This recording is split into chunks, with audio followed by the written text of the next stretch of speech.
Assalamualaikum warahmatullahi wabarakatuh. Apa kabar sobat sekalian? Semoga baik-baik saja. Jumpa lagi di channel Rahmat Muni. Kali ini kita akan membahas berita hangat dan masih hangat diperbincangkan, yaitu tentang Nasdem yang heran ada yang lapor Bawaslu terkait Anies sholat di Aceh. Ini sesuai yang dilansir oleh republika.co.id. Ya, langsung saja kita baca dan kita ulas. Republika.co.id Jakarta. Ketua DPP Partai Nasdem Willy Aditya heran ada yang melaporkan partainya dan Anies Baswedan ke Badan Pengawas Pemilihan Umum Bawaslu atas dugaan kampanye di luar jadwal ketika mendatangi Masjid Raya Baitur Rahman Aceh. Menurut Willy, partainya dan Anies tidak sama sekali melanggar ketentuan pemilu. Ya, ini yang perlu dicatat ya. Menurut dia, Anies belum resmi menjadi calon presiden untuk pemilu 2024. Tahapan kampanye juga belum dimulai, tidak ada kampanye yang dilakukan oleh Anies dan Partai Nasdem, karena atau belum masuk tahapan kampanye. Anies juga baru capresnya Nasdem, lalu di mana kampanyenya? Kata Willy ketika dikonfirmasi Rabu 7 Desember 2022. Willy juga membantah tudingan partainya dan Anies menggunakan tempat ibadah untuk berkampanye. Menurutnya, kehadiran Anies di Masjid Raya Baitur Rahman Aceh hanya melaksanakan ibadah sholat. Kalau kebetulan Pak Anies sholat menjalankan ibadah di tempat itu lalu masyarakat datang untuk bersua dan sekedar swafoto, apa yang salah? Apa bedanya dengan public figure atau artis yang juga mengalami hal seperti itu, kata Willy.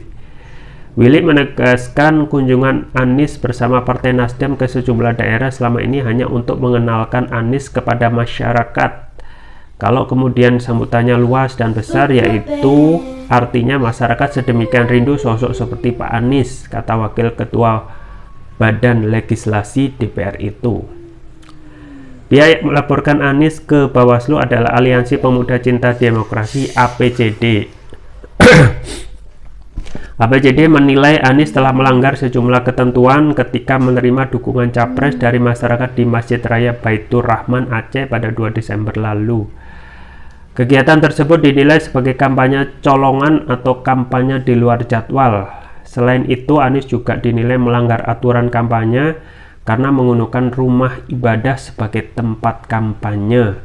Komisioner Bawaslu Puadi mengatakan APCD memang datang ke kantor Bawaslu pada Selasa 6 Desember 2022 untuk membuat laporan terkait aktivitas kampanye yang dilakukan Anies di Aceh. Tapi Bawaslu belum menerima laporan tersebut secara resmi. Ia beralasan pelapor belum menyerahkan dokumen laporan secara lengkap. Pelapor menyatakan bakal melengkapi bukti-buktinya sebelum batas waktu pembuatan laporan, yakni 7 hari sejak peristiwa dugaan pelanggaran diketahui. Dikarenakan batas 7 hari sejak diketahui masih ada, maka mereka ingin melengkapi bukti dulu dan akan datang kembali ke kantor Bawaslu, kata Koordinator Divisi Penanganan Pelanggaran dan Data Informasi Bawaslu itu kepada wartawan Rabu 7 Desember 2022. Ya, itu ya sobat sekalian tentang lapor-melapor yang seharusnya kita harus sadar ya. Tidak semuanya itu harus ending up ya, selesai dengan laporan ya. Kan bisa ya diklarifikasi tabayun ya terkait safari yang dilakukan Anies secara masif dari kayaknya Sabang sampai Merauke ya. Sudah ada rencana mau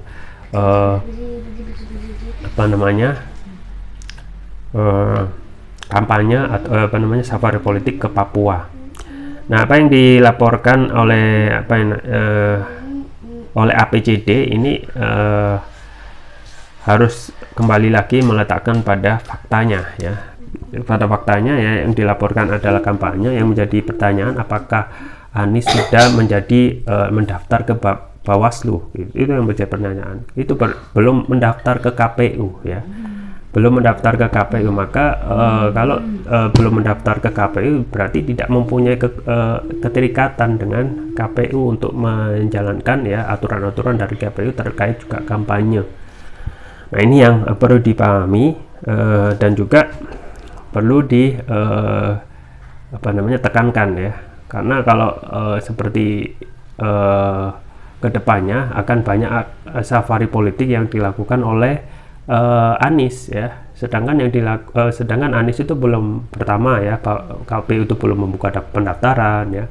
Kemudian yang kedua, otomatis tidak ada keterikatan, dan KPU termasuk juga Bawaslu tidak mempunyai keterikatan untuk memberikan sanksi, denda dan lain sebagainya.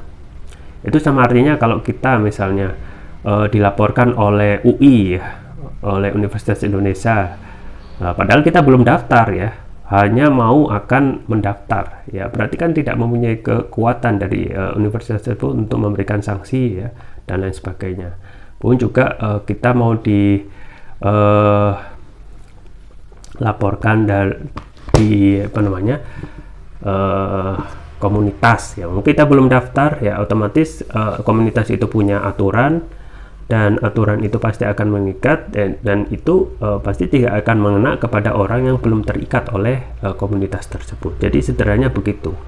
Dan kedepannya ya, apa yang terjadi di Anies ya bisa dikatakan kampanye ya, karena itu hal yang biasa yang dilakukan oleh orang, dan kebetulan Anies adalah sosok yang populer saat ini, sama seperti populernya para selebritis ya, yang ketika mendatangi suatu komunitas daerah, karena kepopulerannya pasti akan dikerubungi oleh orang-orang ibarat magnet, dan itu hal yang biasa ya. Itu hal yang biasa ketika seorang public figure ataupun selebritis atau apapun yang mempunyai charming ataupun magnet, itu pasti akan didatangi ya, minta foto dan lain sebagainya. Nah ini hal yang perlu ditekankan, bahwasanya Anies belum resmi menjadi belum mendaftar ke KPU ya, itu satu hal. Hal yang lain adalah tentu saja Anies belum resmi menjadi calon presiden gitu ya, belum resmi jadi calon presiden pada pemilu 2024 ya. Ya pertama karena belum ada daftar pemilu, kemudian belum ditetapkan bakal calon pemilu oleh KPU, otomatis juga belum menjadi calon presiden ya. Dan ingat bahwasanya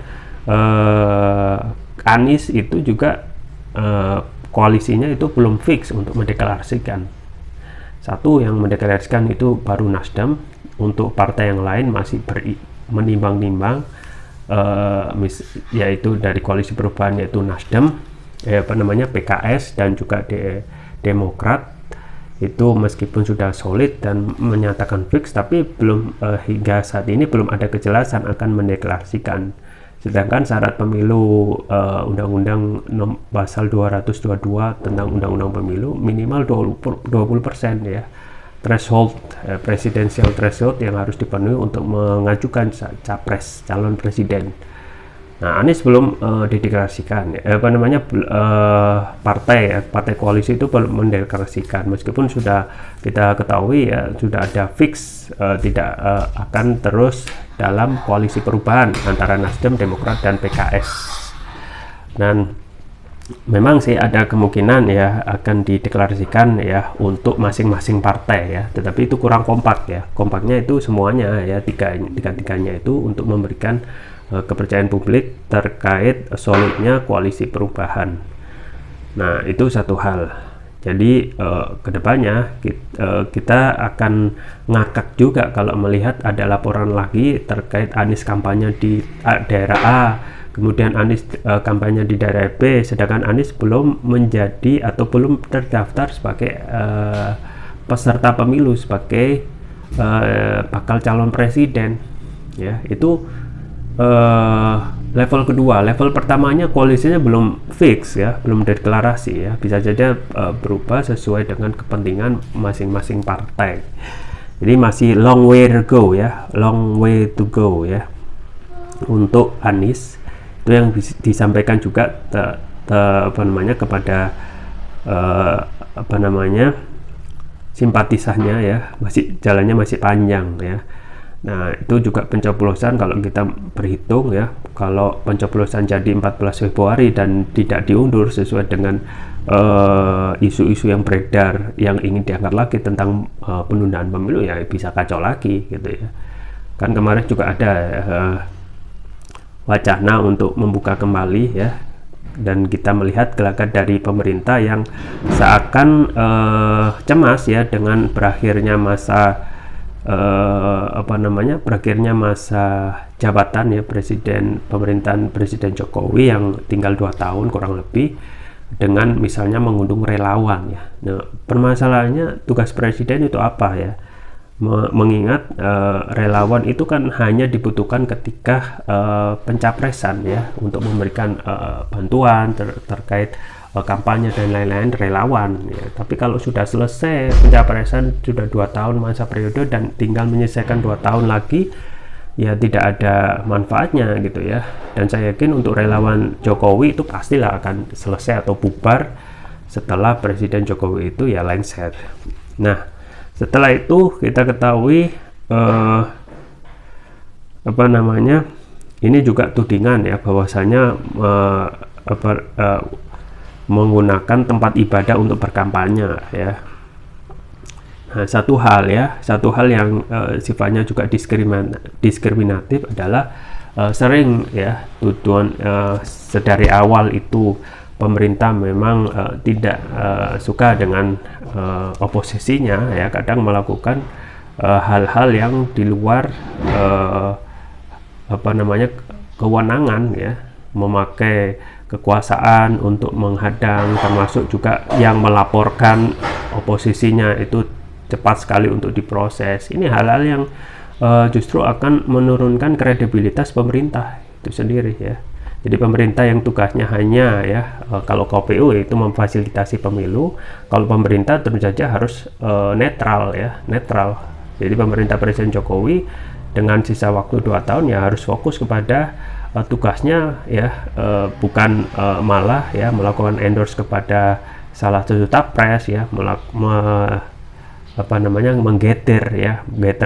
gathering relawan di GPK ya. Itu kalau di luar istana ataupun oposisi melakukan itu langsung, jangankan dilarang, akan dipukul sana sini dengan tuduhan macam-macam ya, misalnya tuduhan kampanye lah dan lain sebagainya. Jadi masih ada diskriminatif yang menjadi ancaman bagi Anies ke depan untuk menjalankan safari politiknya, termasuk untuk mempermasalahkan masalah ibadah gitu ya, dengan tuduhan menjalankan ibadah